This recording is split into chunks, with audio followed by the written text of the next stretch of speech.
It was a cold October night in 1998. The Holloway family's house stood isolated at the edge of the forest, an old Victorian mansion with peeling paint and a collapsing porch that creaked under the weight of time. The dense woods surrounding it whispered with unseen movements, and the nearest neighbor lived over a mile away. The sky was a deep, endless black, with a moon that barely illuminated the path leading to the Holloway home. Inside, the house was quiet except for the ticking of a grandfather clock in the hallway. James and Martha Holloway, along with their children, 10-year-old Daniel and 7-year-old Emily, had finished dinner and were getting ready for bed. The fireplace crackled softly, casting long, eerie shadows on the faded floral wallpaper. The children played in their room, their laughter echoing faintly as Martha washed the dishes and James read his newspaper, occasionally glancing at the old family portraits that seemed to watch him from their dusty frames. At exactly 3:07 a.m., everything changed. Neighbors later reported hearing a muffled scream, followed by a heavy thud. Some awoke with an unshakable sense of dread, as if something unseen had slithered through their rooms, whispering in an unintelligible language. But no one called the police. It wasn't until the next morning that a newspaper delivery boy noticed the front door ajar. Overwhelmed by an inexplicable sense of terror, he decided to notify the authorities. When the police arrived, they found a horrific scene. The entire Holloway family had been brutally murdered. The bodies were arranged in a grotesque tableau. James was seated in his armchair, his eyes wide open, his hands gripping the arms of the chair so tightly his nails had broken off. Martha lay in the hallway, her body contorted unnaturally, her mouth open in a silent scream. Daniel and Emily were found in their room, their beds neatly made, their small hands clasped over their chests. They almost looked peaceful. Almost. There were no signs of struggle, no forced entry, no physical evidence of an intruder. But the most disturbing part was what was found on the walls.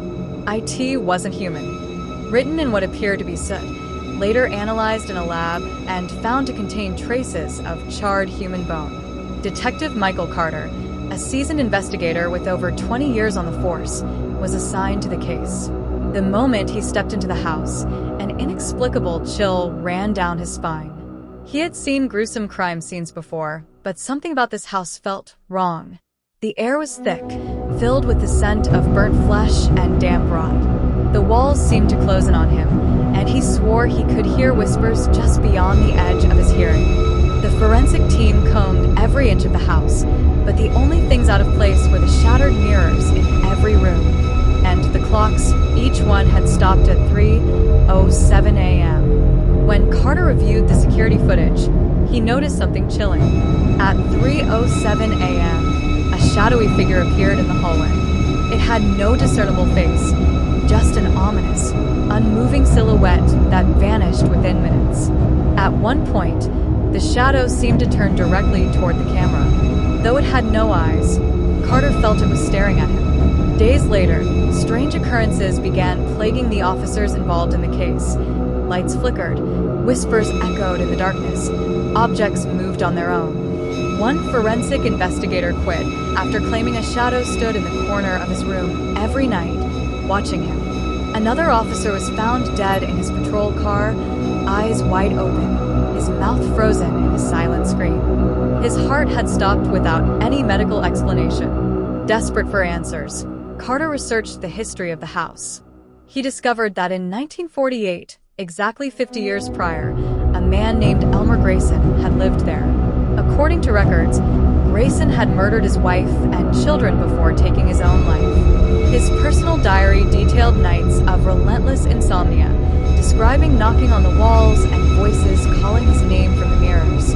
Then came an even more horrifying revelation. In 1898, another 50 years before that, a similar massacre had taken place in the same house. Every 5 decades, someone was slaughtered inside. When Carter found the coroner's report on Grayson, his blood ran cold. The exact time of death for the Grayson family had been recorded as 3:07 a.m. He tried to rationalize the case, but deep down, he knew there was something else, something unnatural.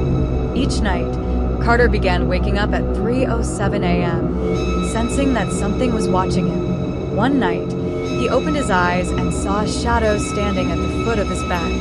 He was completely paralyzed, unable to scream. The air turned frigid, and an overwhelming sense of dread filled him. The figure tilted its head and whispered something in an unearthly language before vanishing. Carter quit the case soon after, but the terror followed him.